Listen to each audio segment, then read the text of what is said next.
Hello everybody, John here with WikiGameGuides, and today for the Let's Play Daily number 9, we are checking out Geometry Wars 3 Dimensions. I absolutely love Geometry Wars 2, and of course, the first thing I wanted to check out was Pacifism mode, so here are a couple, well, to start off this video, we have a couple high scores, a couple personal high scores within the classic Pacifism mode, and then a little bit later on in the video, I'll get into the new adventure mode and my thoughts on the new maps, the three-dimensional maps, and the boss fights and all that. And today's video is sponsored by Opinion Outpost. It's free to join, and hundreds of thousands of people have already signed up. You complete different opinion-based surveys and earn points for doing so. You can then redeem these points for gift cards to like Amazon.com or iTunes, or even cash, just right on the website. Research companies are looking for your opinion, specifically your guys' opinions as gamers, on different subjects, including food, TVs, movies, new products, and stuff like that, and they will pay you to do so. So click the link in the description and check out Opinion Outpost and help support WikiGameGuides. So a couple of tips on the Pacifism mode, or at least the classic Pacifism mode, in, well, Geometry Wars 2 even, and Geometry Wars 3, and then a little story actually about the first video I had that ever went viral was actually for Geometry Wars 2 Pacifism mode as a high score. So first off, like, stay out of the corners. I think that's one thing that people forget to do when I've seen other people play this game, is stay the hell out of the corners. That's where the enemies spawn, and they're usually the trickiest areas, so sometimes you'll think that a big area is going to be a very safe spot, and then, or a corner is going to be a safe spot, and then all of a sudden, boom, you're trapped, you can't get out of there. Second, collect those geoms if you can, especially early on in the mission. That'll kind of cut down on replay time to get to that critical 2 to 5 million score range. Like, getting from 0 to 1 million or 2 million, it's kind of slow and tedious and repetitive and not that difficult, at least once you get a hang of how this mode works. The really tricky part comes when you're above 2 million and you have huge swarms of those blue geoms, blue enemies kind of tracking you down, and you can't always double back to pick up all the score multiplier increasers that you could at the low level. So make sure to get all the little green dots that increase your score multiplier. Really good to pick up early on in the mission. Third, make what's the best way to explain this? Well, I kill the little dumbbells as quickly as you can, and I have found more often than not, personally, I die from hitting one of the dumbbells because it's kind of flying awkwardly. I rarely die from hitting one of the blue enemies. So use that information to your advantage. Like, maybe you actually die from hitting the blue enemies and you don't have to worry about the dumbbells. Then you might want to start saving up the dumbbells and trying to get, like, kind of swarm and gather and group big groups of enemies instead of just trying to kill them off as quickly as possible. It's when you get up into that 2 million score range and it really starts to get tough, and you're doing more of a gathering, conducting, like you're conducting a symphony of huge groups of enemies that like in that score range. It's more about controlling the flow of the enemies, and which isn't too hard to do if you can stay out of the corners and not get trapped between a group of enemies that's chasing you and one that just spawned immediately in front of you. And then just one dumbbell turned in the right direction can absolutely annihilate just a huge group of enemies and make your score jump a couple million points at a time for just hitting one dumbbell. It's really all about, like, the score, relatively speaking, increases very dramatically after you get above that 2 million score range. Alright, now this is a little bit of live commentary. I want to show off the basics of Geometry Wars 3 Dimensions. I'm not too far into adventure mode, but the stuff I showed in the last couple of videos, this game has all the original classic modes. Deadline, King, Evolved, Pacifism, obviously my favorite, and the best mode, hands down, no challenge, or no contest, and classic waves. But it also has this new interesting adventure mode. which has a series of levels and boss fights and interesting challenges and all that. And quite a few of the levels I really enjoy, but some of the three-dimensional levels you can kind of get a preview of what the map looks like. It looks like a peanut, and the level's called Peanut Dreams. The ones that are kind of oblong like that and have points on the end that you have to go and turn around, they're actually really freaking frustrating, and I do not like playing them at all. It also has a couple different boss fights on different arenas, and the boss fights are actually really fun and challenging as well. And some basic, let's see, like they have a variation of the pacifism mode as well. Now, and it also, for the adventure mode, it has 2 different kind of modifiers that you get to choose to go with your Geometry War ship. I haven't unlocked all of them yet. This attack drone, which isn't available in the pacifism mode, it basically fires out, it has a second guy kind of following your ship around who shoots out a little bit of extra bullets, and you can upgrade all these as well from the geoms that you collect. The magnetism, this guy goes out and collects geoms away from what you're doing. So this is, I think, is going to be the best one, period. I could be wrong. And as you can see, I'm going to upgrade him one more time, and that's going to increase the collecting radius of the drone and the movement speed of him. So this one seems to be the best just for getting high scores, period. Whoops. Did I not hit upgrade?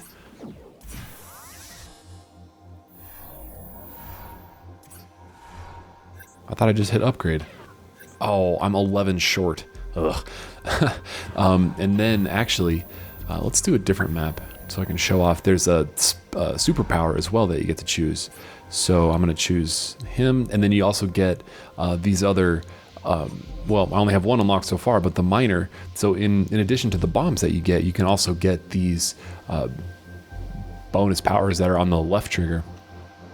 The miner drops off little landmines all around. Well, he kind of follows you around and drops these landmines off on the ground that kills other enemies. And these ones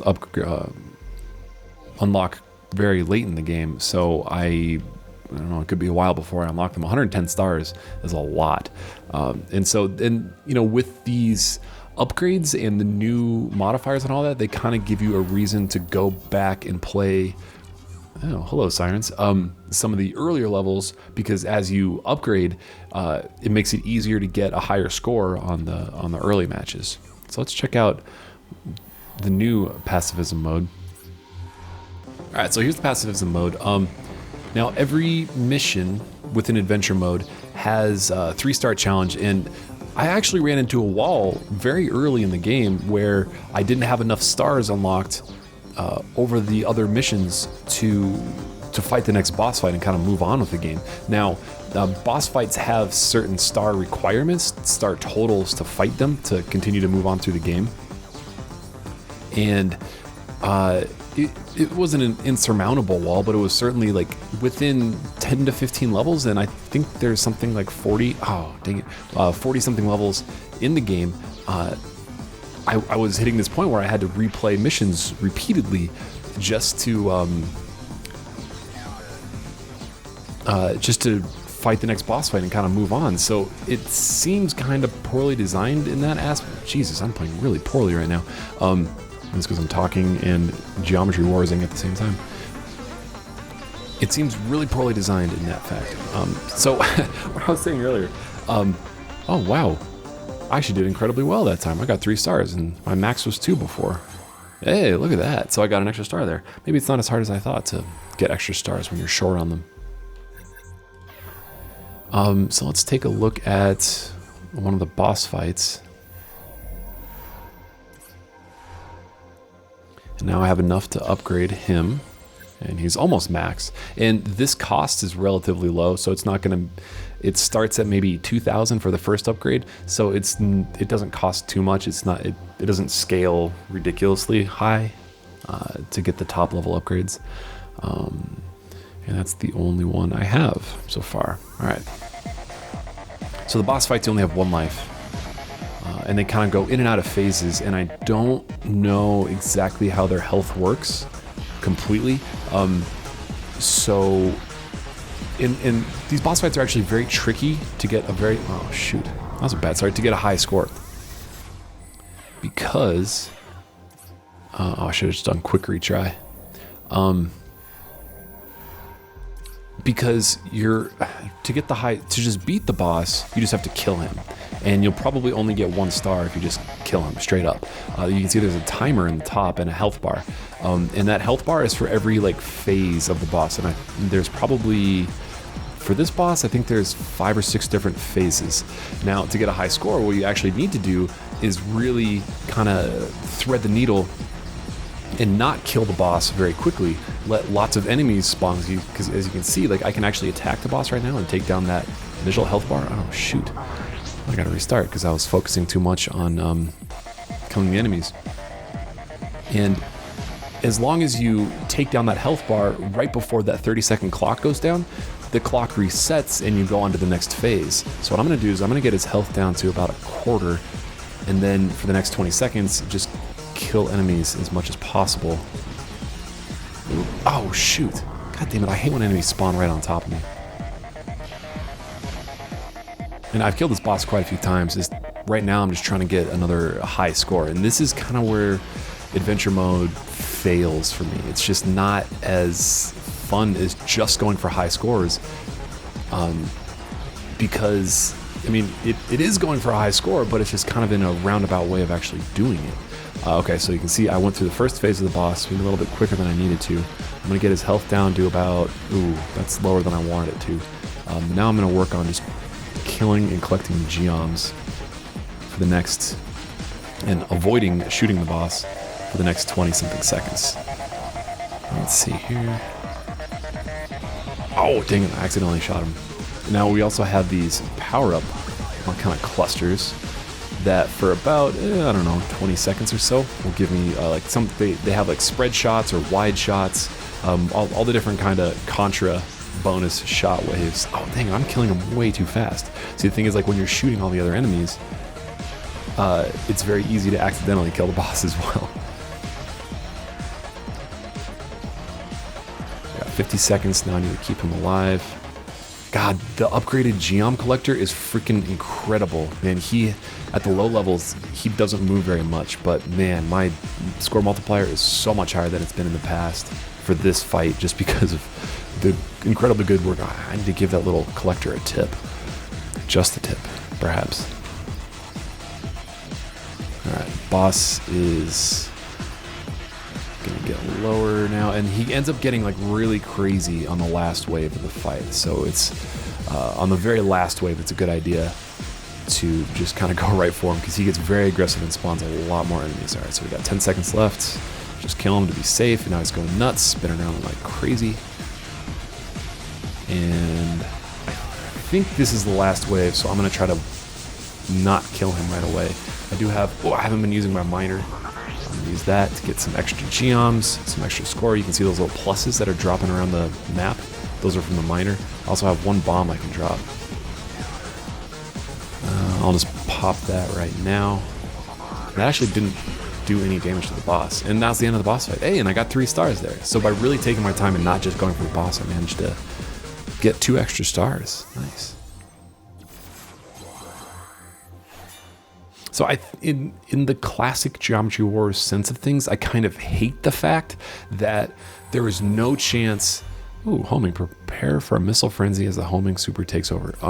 I kind of hate the fact that the first time I play a mission, it's pretty damn impossible to get the high score needed to get 3 stars, like because of the upgrade system, which is interesting and fun in its own way.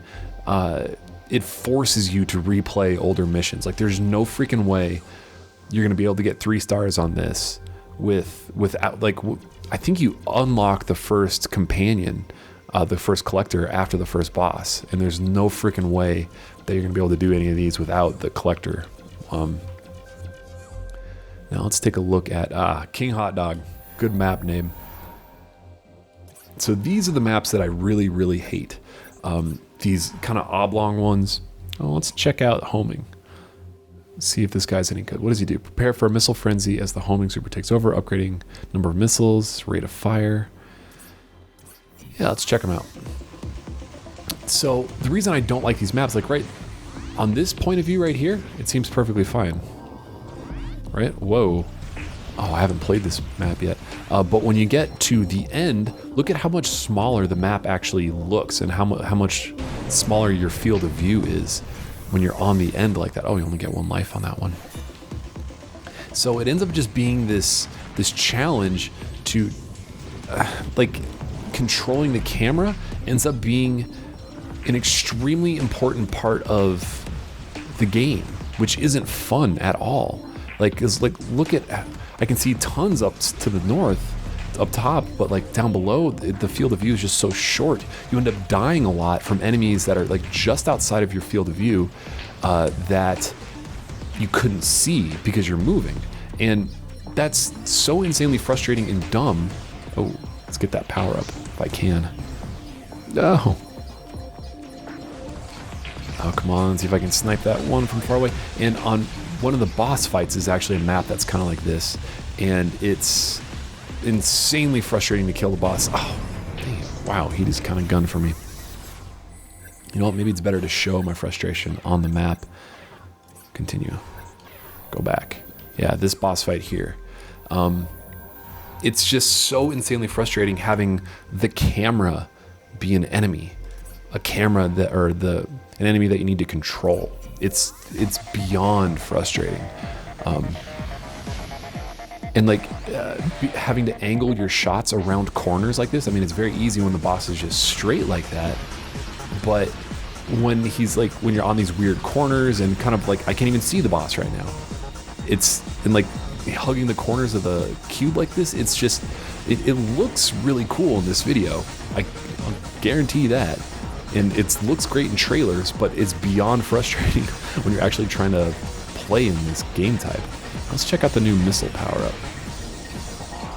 Oh, I don't have a missile power-up. That's unfortunate. Now, I'm still really liking this game, and I will end up... Like, this is one of those games that I love to play and just listen to a podcast to. And there's a lot of games that I do that too, but this is one of my favorites just because it's so freaking mindless at times. Oh shoot, got kind of trapped there. This is a great game to just kind of kick back and play for 5 minutes or half an hour at a time, or even an hour at a time. And I consistently come back to this. If you haven't played Geometry Wars 2, this has everything great about Geometry Wars 2 in it, in addition to this kind of hit or miss adventure mode. So I'm really liking it so far, but I have a couple other videos planned for this game that I want to make. I haven't had any luck doing the multiplayer yet. Haven't been able to find a single match, and the game's only been out for a few weeks. So review pending on that. Anyway, thanks for watching, and did I tell my story about the Pacifism high score? I can't remember. The first video that I had that ever got like featured on a blog was my Geometry Wars 2 Pacifism mode. Fucking posted 6 years ago. I'll include the link in the description. It got posted on like, I think the MTV multiplayer blog, and some other blogs picked it up after that. Anyway, thanks for watching, and game on.